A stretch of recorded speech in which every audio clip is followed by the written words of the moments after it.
era brasileira. Veio de Portugal ainda criança, mas conseguiu encarnar como poucos, nestes 50 anos, a nossa alma tropical. Carmen Miranda, a pequena notável. O tico-tico tá outra vez aqui, o tico-tico tá comendo meu fubá. O tico-tico tenta que se alimentar, que vai comer umas minhas pra não fumar. O tico-tico tá outra vez aqui, o tico-tico tá comendo meu fubá. O tico-tico tenta que se alimentar, que vai comer umas minhas pra não fumar.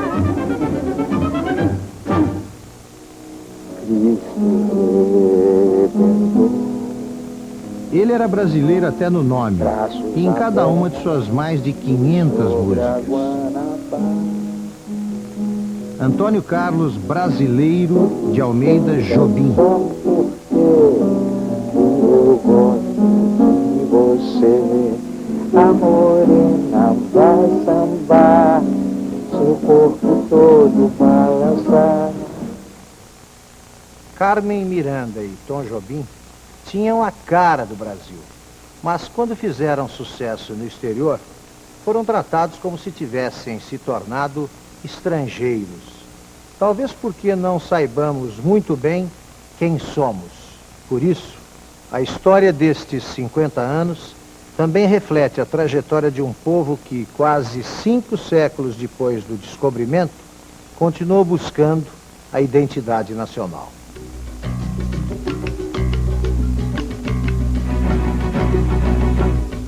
A unidade nacional brasileira é um milagre.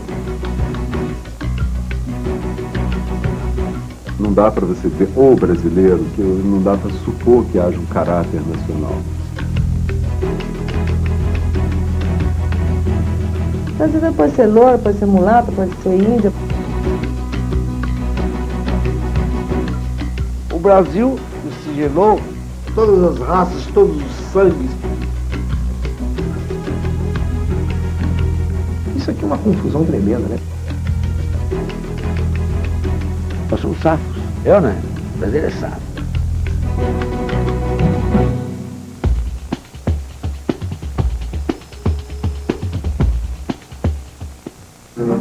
O que é que a baiana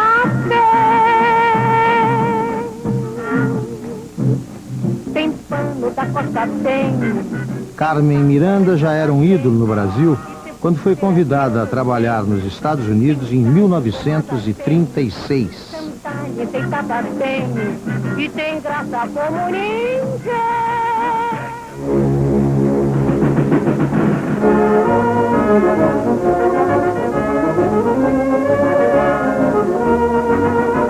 A despedida foi uma festa, e ela logo conquistou os americanos.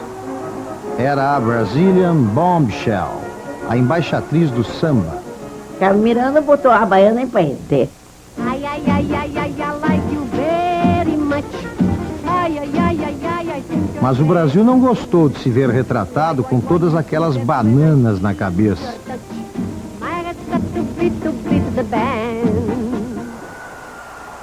E quando ela voltou para um show em 1940, foi recebida com vaias. Mas quem não é combatida nessa terra, porra? Só quem não é nada. E disseram que eu vou ser americanizada, com burro do dinheiro que sou muito rica, e não suporto mais o break de um pandeiro. Miss Miranda? O que é que você quer? Well, pardon me, but you're talking to Americans, and I think it'd be better if you'd speak English. Oh, I forgot.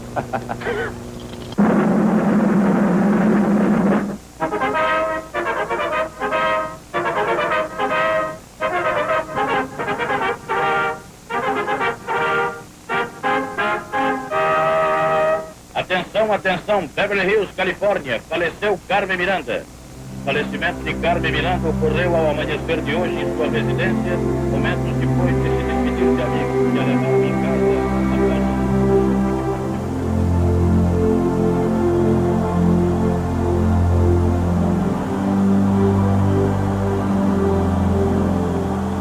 Poucos anos depois, quando morreu, Carmen virou mito. 500 mil de pessoas foram se despedir dela em seu enterro.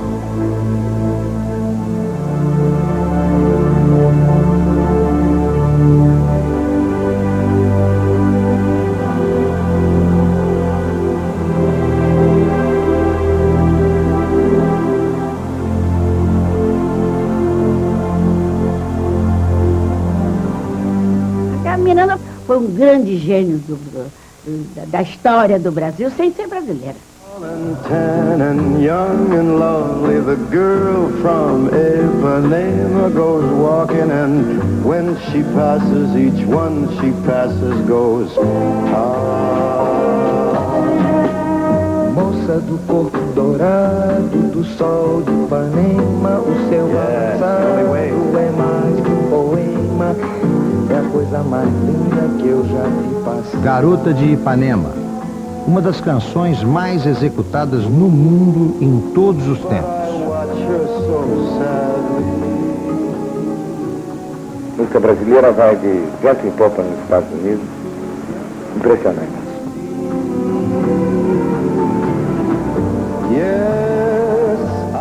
As composições de Tom Jobim se tornaram símbolo da música brasileira. Mas quando ele se mudou para os Estados Unidos, deixou de ser unanimidade nacional. O samba do Tom era o samba do Tom sempre. A criação do Tom era mais brasileira, mais Ipanema do que nunca.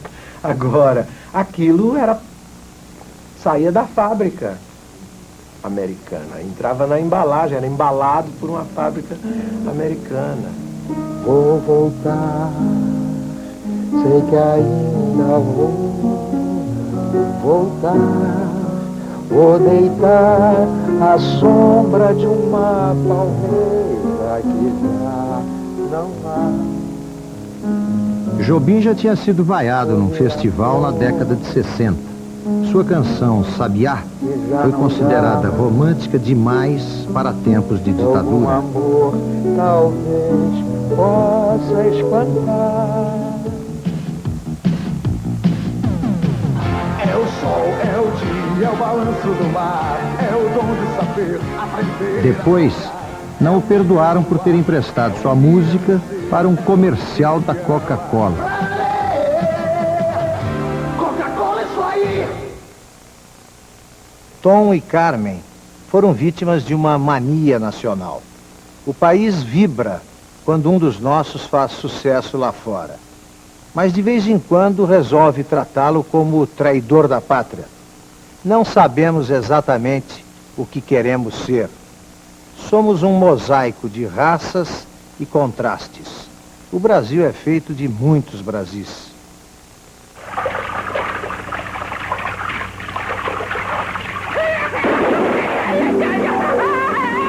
Sobre uma caçapa eu chamo aqui. Fiquei branco! Fiquei lindo! Que destino seria? Um destes Brasis parece que gostaria mesmo de ser branco e de olhos azuis. As músicas brasileiras, você tem uma Vera Fischer que é loura, né? Você tem a Xuxa que é loura, né? Provoca uma... que tem esse elemento. A Angélica que também é loura. Eu posso, por exemplo, tornar real o sonho de todos os brasileiros. Eu posso fazer nevar no país. Eu posso fazer nevar no Brasil. Para Vingo me Rui!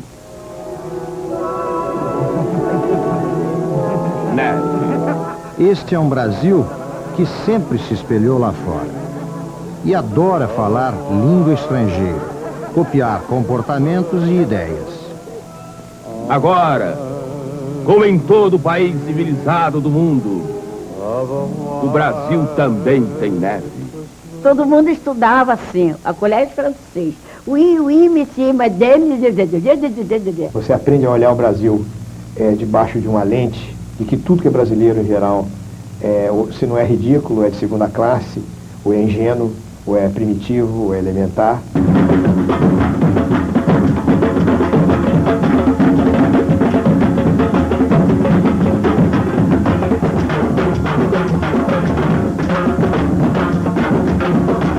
Mas existe um outro Brasil que nos encanta e se expressa num ritmo todo seu.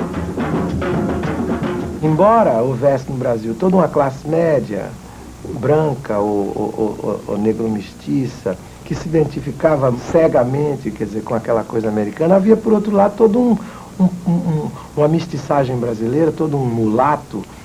Um mestiço sem pai, sem mãe. Um João ninguém. Perdoe-me, coronel, mas o senhor está me ofendendo. Eu também sou mestiço e nem por isso... O chefe de polícia da minha terra, um mestiço? A minha avó paterna era uma mulata, e bem escura, aliás. No Brasil, coronel, é difícil dizer que não é mestiço. O negro nos trouxe coisas preciosas, como a música, como a dança, não é? Você confunde batuque e samba com música. Imagens africanas, esculpidas sem o menor respeito às leis da estética, são apontadas como exemplos de arte. Ritos de negros têm, a seu ver, categoria cultural. Responda. O que será deste país se você tiver razão? Quem mandou duvidar? Quem mandou? Quem mandou duvidar? Quem mandou duvidar? Quem mandou duvidar? Quem mandou? Quem mandou? Ah, quem mandou? De repente chegou o africano aqui, com uma força de vida colossal. Uma força de vida tão grande que tinha resistido aos caminhos da escravidão.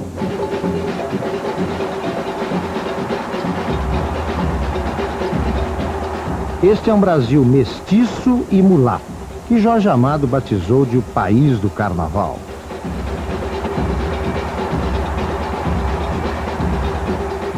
O carnaval revela a nossa alma, a alma brasileira, alegre, criativa, cultural e emotiva.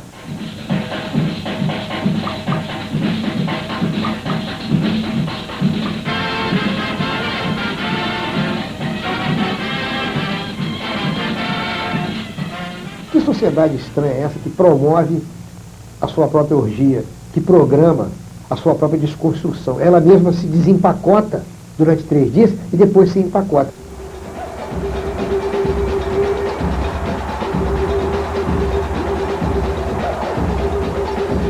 Nos últimos 50 anos, quando tantas tradições desapareceram, o carnaval virou coisa séria. E hoje as escolas de samba dão aula de brilho e competência.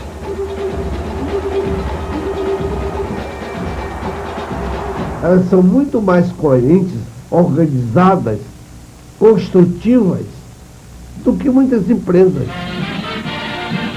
No tempo em que se brincava carnaval nas ruas, o público lotava os cinemas para conhecer as novas marchinhas nas chanchadas da Atlântida.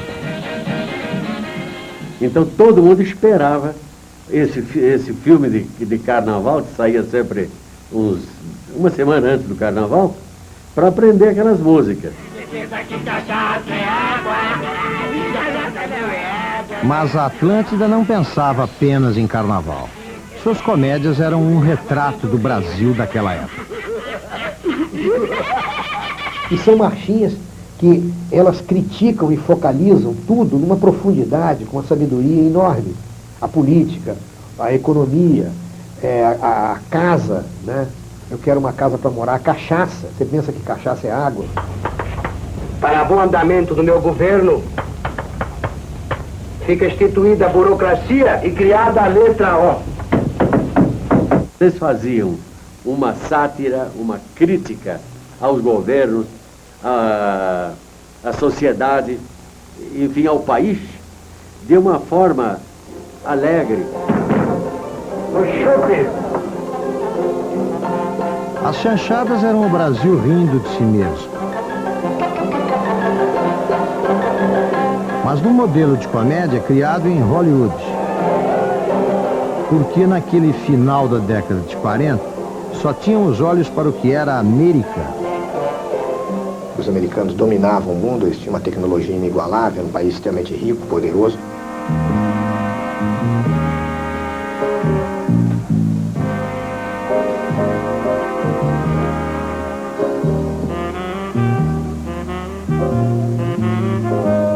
Depois de séculos de influência europeia, entrávamos no ritmo de Tio Sam. Canção americana, cinema americano, tudo aquilo encantava a gente. Era o apogeu do poder Yankee. Depois de vencer a guerra, os Estados Unidos invadiam o mundo com mercadorias e ideias. queria ser como eles, a gente tinha inveja deles, a gente achava que eles eram superiores mesmo, era um país branco, nós éramos um país mestiço. Boa noite, dona Bela. Já começou o programa da televisão? Já, 5 mangos. Mango, pode entrar. A prosperidade do pós-guerra trouxe uma febre de consumo e uma invasão de importados. Mãe, liga a televisão. Nosso sonho era o American Way of Life. Um modo de vida, quer dizer, o que você via nas telas, o tipo de cama, de colchão de mola. Quem não tinha colchão de mola era um desgraçado, tá entendendo? Porque as camas americanas nos filmes eram altas, os colchões eram maravilhosos, você se afundava naqueles colchões. O sofá-cama Dravisilho é também uma cama confortável, ampla para o seu merecido repouso. Procure conhecer essa nova e revolucionária criação de Drago. Me lembro que um vizinho nosso viajou para os Estados Unidos, trabalhava na Embaixada Americana, que era aqui no Rio na época, viajou para os Estados Unidos. Quando ele voltou, ele dava seminários para a vizinhança. Ele aparecia numa casa, fulano está na casa, todo mundo ia para lá, para ouvir esse sujeito falar dos Estados Unidos. As perguntas assim, mas escuta, é verdade mesmo que o americano come sanduíche? Porque a gente via no filme, não era coisa de cinema.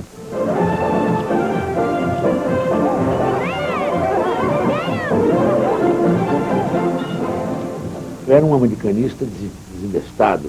O negócio era filme americano, revista americana, história em quadrinho.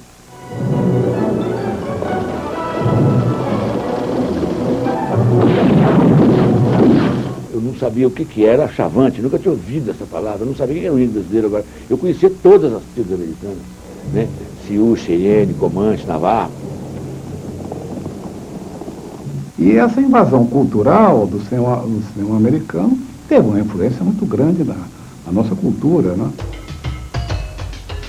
Essa hegemonia americana aguçava os brios nacionalistas e dividia os brasileiros.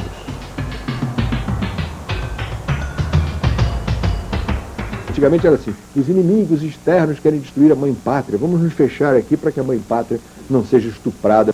Gina, minha filha, vamos dormir. Não, não vou, papai. Não estou com sono. Vou ficar mais um pouco aqui ainda. Não liga o rádio agora, menina, que só tem tango e música americana. Tá bem, mamãe.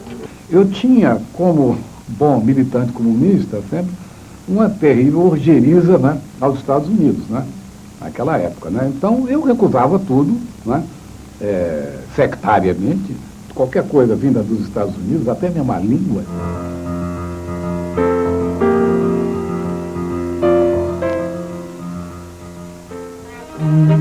Em todas as artes naquela época, o chique era copiar os estrangeiros. Foi assim com o TBC, Teatro Brasileiro de Comédia, que apesar do nome, nasceu em 1948 para encenar peças estrangeiras. Seu primeiro espetáculo foi um monólogo, em francês.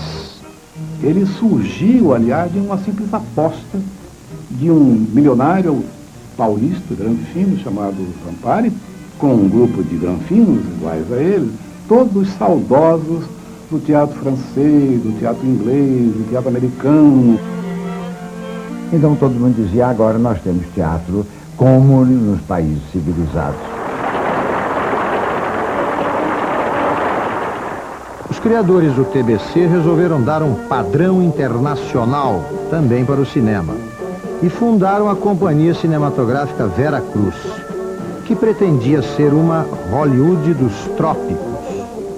Tudo lá cheirava Hollywood, que era muito dinheiro e era muito bem cuidado, né? E tinha a glória de trabalhar, que todo mundo sabia que eram os maiores estúdios da América do Sul.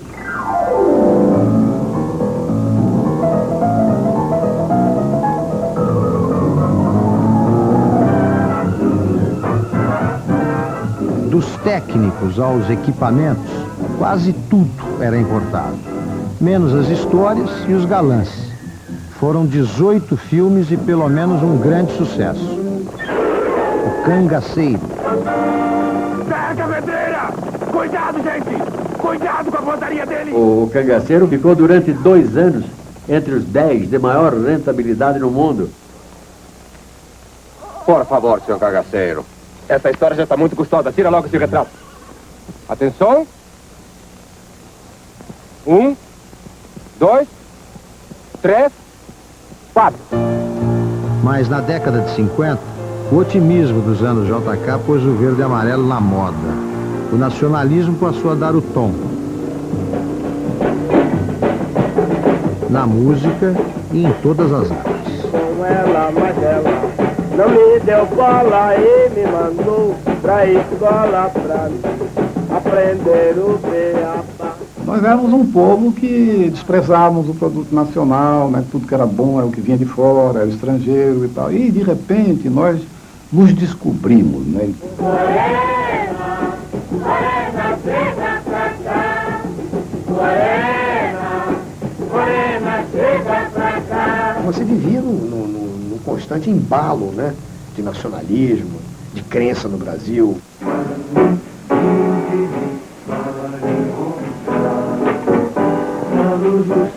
As rádios começaram a tocar um novo tipo de música popular, que misturava o samba e o jazz.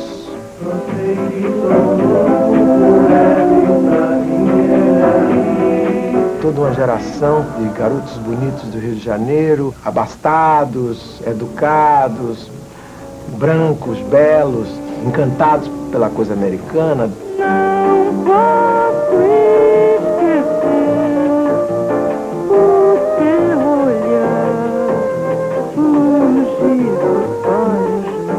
A Bossa Nova interpretava também, de uma certa maneira, não só o brasileiro, como interpretava também um momento de ascensão, de felicidade, de tranquilidade que os brasileiros viviam.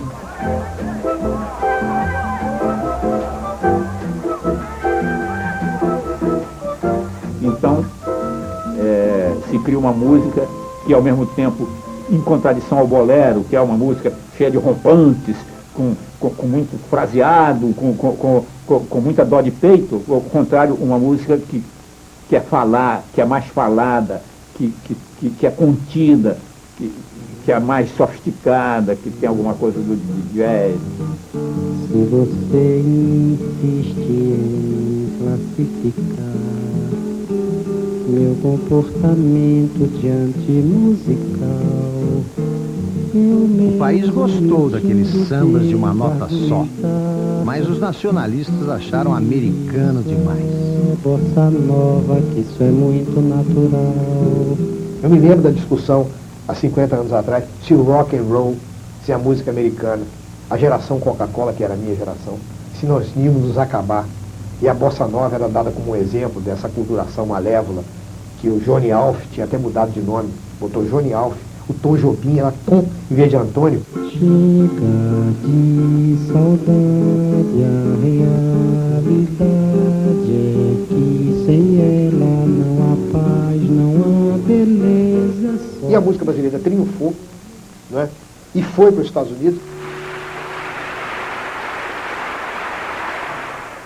A valorização dos temas brasileiros chegou também ao teatro, com 2 novos grupos, Arena e Oficina. Nossa posição era o teatro brasileiro, era fazer peças brasileiras, era retomar o homem brasileiro, compreende?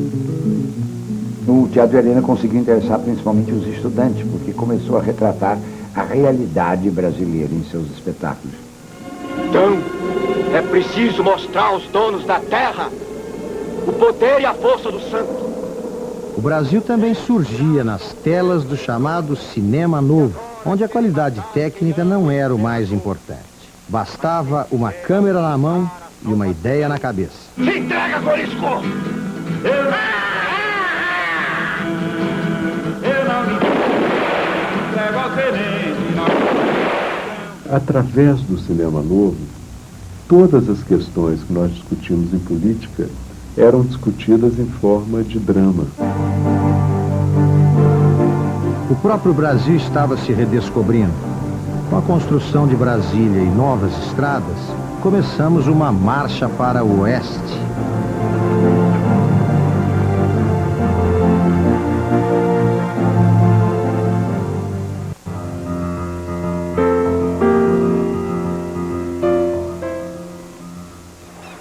Era a volta do espírito desbravador do Marechal Cândido Rondon, que no começo do século demarcou as fronteiras brasileiras e a partir dos anos 40 ia inspirar toda uma família de sertanistas, os irmãos Vilas Boas.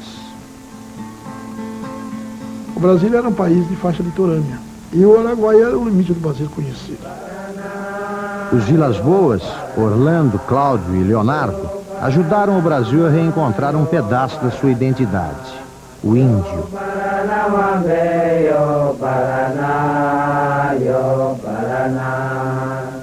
Tinha índios que nunca tinham visto branco, ficavam passando a mão e gritando,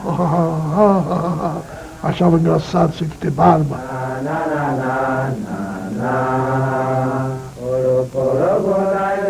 Nós contribuímos, de certa forma, no benefício do índio, foi tirar aquela impressão que o brasileiro tinha, a sociedade brasileira, que o índio era um bicho que andava pela mata matando e destruindo. No começo dos anos 60, Orlando participou da histórica expedição que localizou, no meio da selva, o centro geográfico do Brasil. A única coisa estranha, ou coincidente, sei lá, é que essa árvore do centro geográfico do Brasil estava plantada em cima do maior formigueiro que nós conhecemos no Brasil Central. Era um formigueiro saúva, com mais de 15 metros de diâmetro. Gente, muita saúva e pouca saúde, os mares do Brasil são. Subversivo! Jeca! Jeca! Nessa época, o Brasil estava redescobrindo também sua gente do interior, o caipira. Jeca! Anda logo, manda depressa!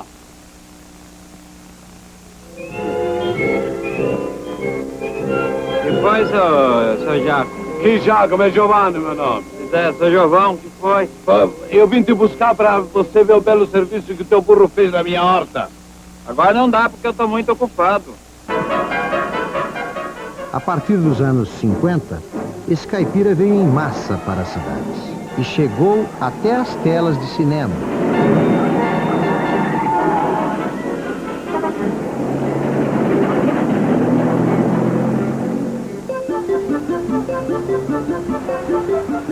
O Brasil se urbanizava rapidamente e nas cidades, brasileiros de todas as raças e culturas se misturavam.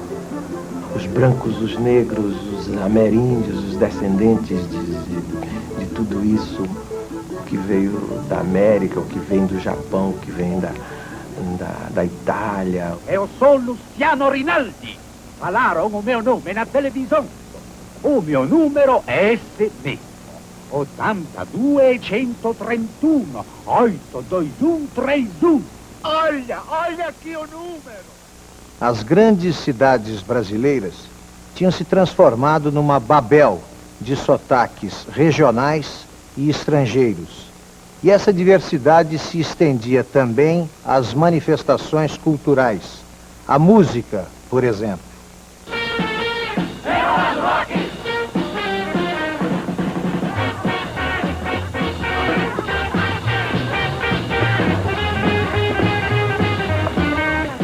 A gente esquenta e o calor aumenta, rock and roll avança. Foi nesse Brasil urbano que nos anos 60, o rock abrasileirado da Jovem Guarda abriu uma nova polêmica cultural. As críticas eram assim, achavam que nós não fazíamos música brasileira. O que eu me lembro era uma coisa menor, alienação, americanização. O que eles estavam incomodados mesmo era com o sucesso mesmo que a gente estava fazendo. E as guitarras elétricas, que é uma coisa que incomodava demais.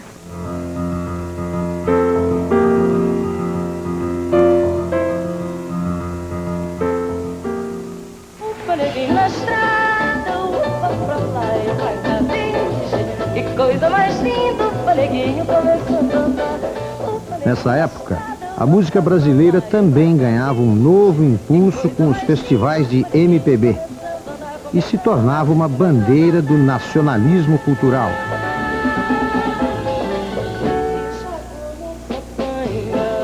Vi a guerra mesmo, vi guerra, houve passeata, da MPB contra a Jovem Guarda.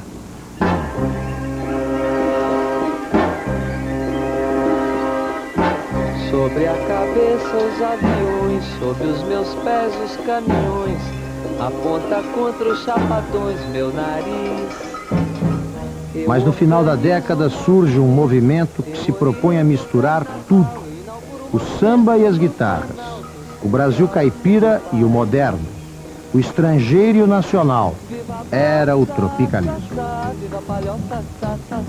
Era uma provocação, né? Tinha um berimbau, tocando junto com a guitarra elétrica, eu com violão, uma barba enorme, um bigode meio esquisito, já ficando esquisito. Aquilo tudo foi um choque.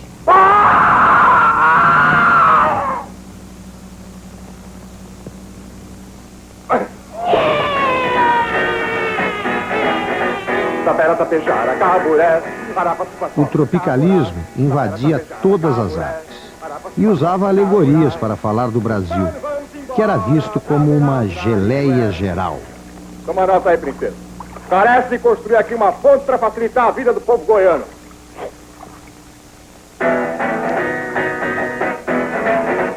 Tapera, tapejara, caburé, arabaçuba, salsa, caburá. Tapera, tapejara, caburé, arabaçuba, salsa, caburá. No começo, ninguém entendeu nada. Mas é isso que é a juventude que diz que quer tomar o poder. Se vocês em política forem como são em estética, estamos feitos. E eu digo, proibido, proibido, fora de tom, sem melodia. Chega. O tropicalismo reflete um pouco a coisa lá de fora, né, do hipismo, né, da geração americana.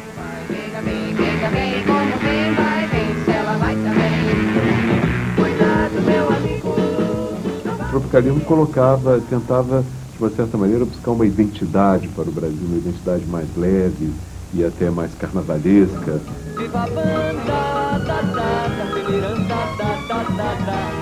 Os tropicalistas retomavam a brasilidade exagerada e estilizada de Carmen Miranda.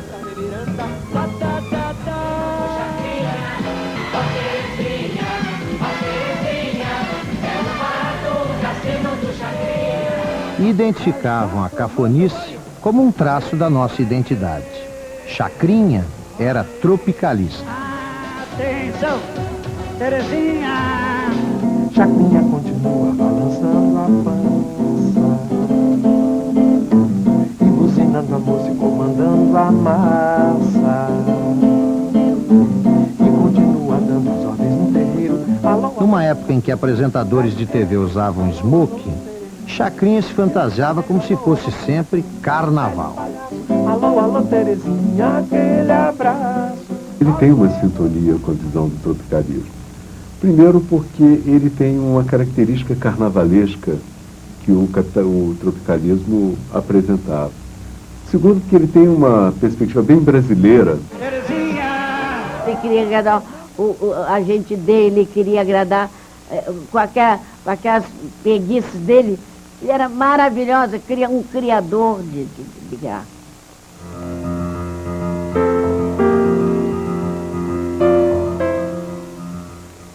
O que vocês vão comer hoje? Esse pato aí que nós pegamos. O tropicalismo trazia de volta uma ideia lançada pelos modernistas no começo do século, a de que somos todos antropófagos, como Macunaíma, o herói sem nenhum caráter. Isso é uma imagem muito bonita, quer dizer, tudo que vem de fora a gente digere, a gente processa e a gente transforma em coisa brasileira.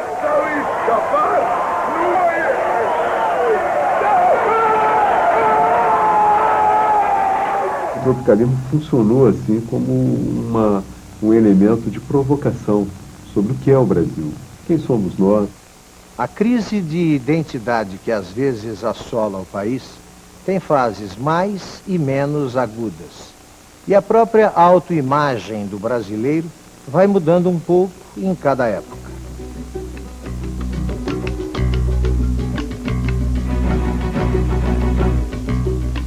Agora está na hora de saber quem somos nós e quem são os outros.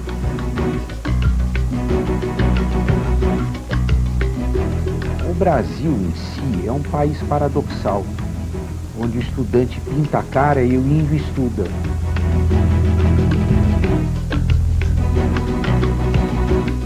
E eu acho que a força desse povo é uma coisa que vai por cima de tudo.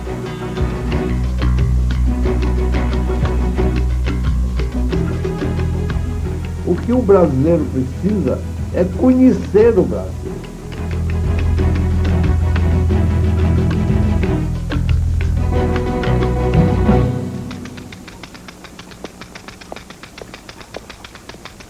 Na década de 40, o retrato mais conhecido do brasileiro era o malandro, que foi cantado em muitos versos. O malandro na praça outra vez, caminhando na ponta dos pés. Cavalheiro, aqui está o meu cartão.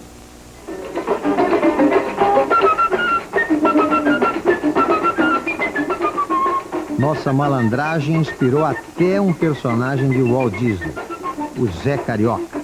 Uma homenagem americana na época da política de boa vizinhança.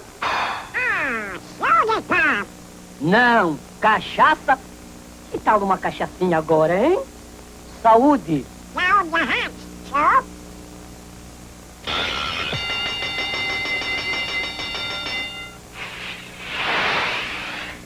Mas o malandro nunca foi unanimidade. Getúlio Vargas chegou a proibir a sua exaltação, por decreto. Vai trabalhar, vagabundo, vai trabalhar, criatura. E nos anos 70, sua morte foi anunciada até no cinema. O malandro romântico era um tipo em extinção.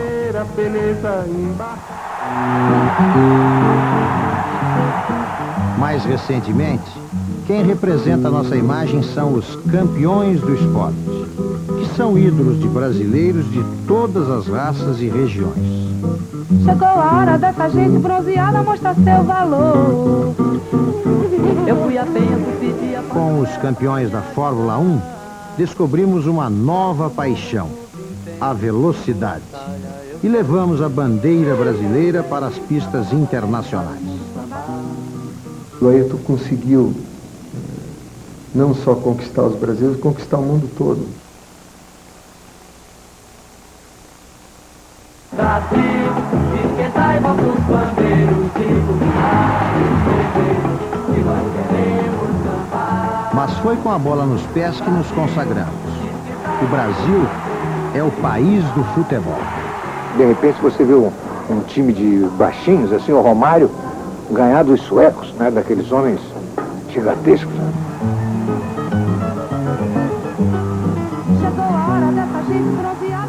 Deu ao povão o sentimento de vitória, a experiência da vitória.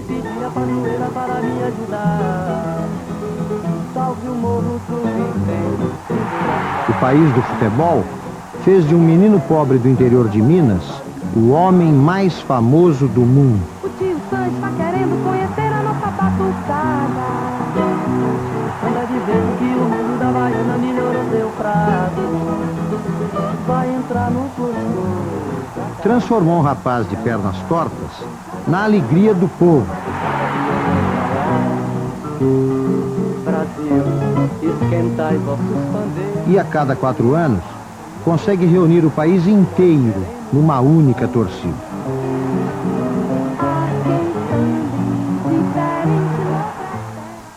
A unidade nacional é um dos mistérios da nossa identidade. Além da bandeira e do hino, além do carnaval e do futebol, o que nos une como país? O que nos diferencia dos outros povos? O que faz com que pessoas tão diferentes como um amazonense e um gaúcho se identifiquem como brasileiros? Aqui existe a paz, o amor, a esperança. A criança mais feliz, com maior capacidade. Nós temos esse milagre de um país de dimensões continentais falando a mesma língua. Vou andando na areia.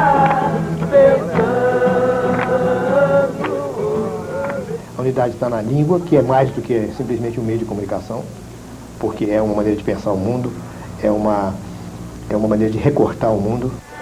Altamira. E o Rio Xingu.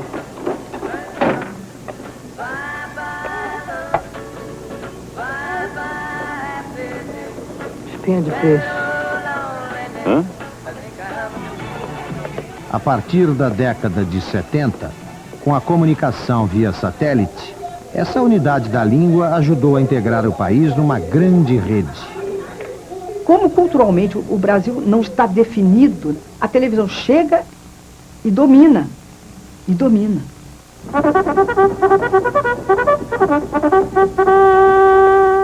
A televisão tinha entrado em nossa vida nos anos 50, trazendo um mundo desconhecido. In Father Knows Best.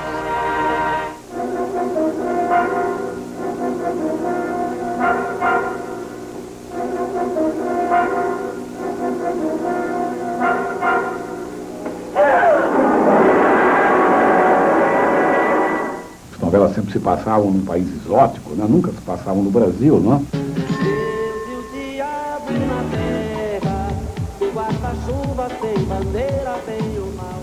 Mas com o tempo e o fim da censura, a vida brasileira começou a se refletir na telinha. O brasileiro, pela primeira vez, começou a se enxergar na televisão, não é? Aquilo que a gente pretendia fazer no teatro, que era a tipificação do nosso povo, fez na televisão. Tipos verdadeiramente brasileiros, o comportamento brasileiro, né? Não é? O gestual brasileiro e os problemas também, do dia a dia, inclusive, né? Santo Padre Francisco, irmão Batista, nunca escutado falar de Minervino Marazaki. As novelas se tornam um novo produto cultural, onde os Brasis de todos os sotaques se encontram. Por que ele veio a cavalo? Não sabe não, é para dar exemplo pro povo, é economia de combustível. I love you. Although against my will, Com os satélites, a televisão começou a chegar onde o progresso nem tinha aparecido ainda e criou uma nova realidade. Você é do Brasil? Como do Brasil? Eu, Croari, mãe do cacique. Caboclo do Araguaia conheceu o avião antes de conhecer o caminhão. O índio conheceu o avião antes de conhecer o cachorro. No Brasil, houve uma inversão no processo do desbravamento. A comunicação via satélite tornou a questão da nossa identidade ainda mais complexa. Na tela da TV, todos os tipos brasileiros se encontram, junto com imagens e sons que nos chegam do mundo inteiro. Todo mundo fica menor, mas comunica tudo, é uma espécie de comunicação universal international. É bom para futebol, né? You said it. Pelé chuta futebol em Nova York Cosmos, gol em Copacabana. Nós estamos vivendo um momento perigoso, mas maravilhoso, fascinante e terrível. Oh, shit, my God! Oh, vento mais desaforar. É só uma brisa, Alviva, vai passar. Neste novo tempo, todas as realidades se cruzam. A cultura de massa mistura o que é estrangeiro com o regional, o antigo e o moderno. God save quem viene! God save! Fico no meio de todas essas coisas, tentando construir interligações, pontes.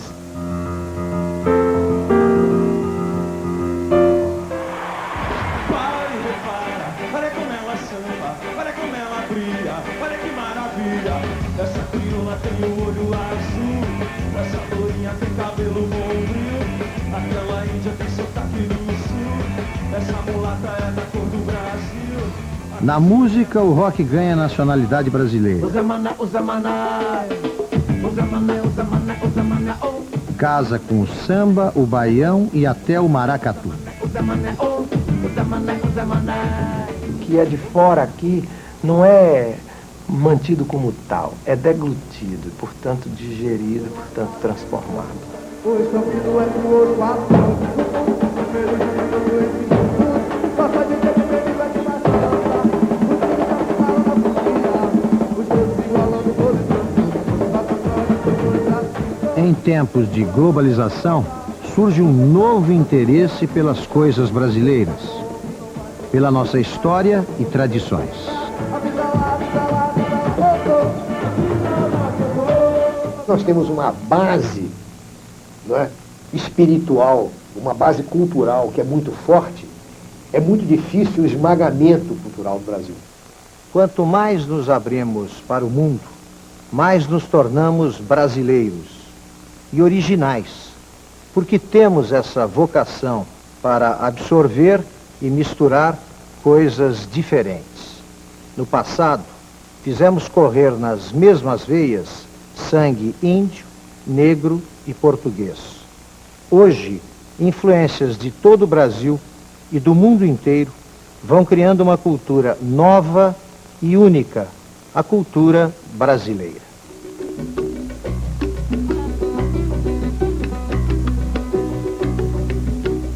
O passado é pobre mesmo. Nós estamos livres para fazer o que bem entendemos. É uma sociedade que é indecisa, né? Em que tudo está inacabado.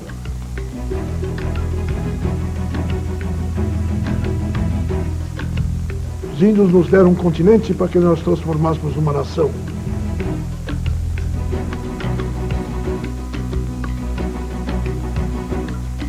O Brasil deslumbra quem nos conhece, mas não deslumbra os brasileiros.